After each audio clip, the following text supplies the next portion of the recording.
Experience senior living inside Chennai from Elements starting at rupees 85 lakhs. Call 9790399039.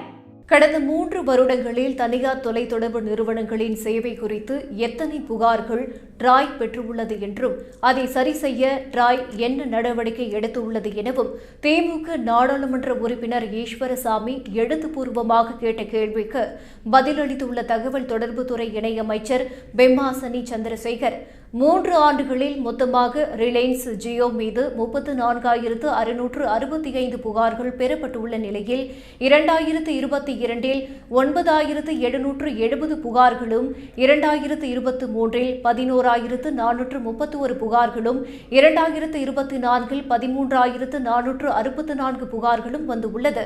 கடந்த 3 ஆண்டுகளில் மொத்தமாக Airtel மீது 59,424 புகார்கள் பெறப்பட்டுள்ள நிலையில் 2022இல் 19,976 புகார்களும் 2023இல் 20,570 புகார்களும் 2024இல் 18,878 புகார்களும் வந்துள்ளது.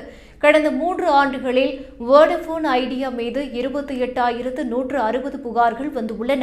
அதில் 2022இல் 11,634 புகார்களும் 2023இல் 9,459 புகார்களும் 2024இல் 28,160 புகார்களும் வந்துள்ளது.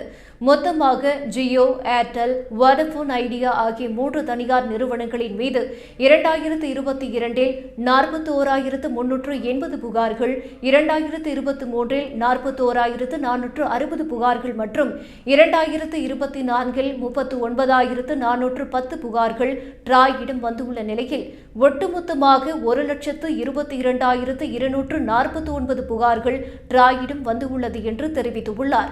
மேலும் தொலைத்தொடர்பு நிறுவனங்களின் சேவைகள் தொடர்பாக வாடிக்கையாளர்கள் எழுப்பும் புகார்களுக்கு டிராய் அமைத்த டெலிகாம் விதிமுறைகளின்படி நிறுவனங்கள் நடவடிக்கை எடுக்க வேண்டும் என்றும், வாடிக்கையாளர்கள் எழுப்பும் புகார்களுக்கு சம்பந்தப்பட்ட தொலைத்தொடர்பு நிறுவனங்கள் எடுத்த நடவடிக்கை திருப்தியளிக்கவில்லை என்றால் தொலைத்தொடர்பு நிறுவனங்களின் மேல்முறையீட்டு அதிகாரியிடம் புகார் அளிக்கலாம் என்று பெம்மாசனி சந்திரசேகர் கூறினார்.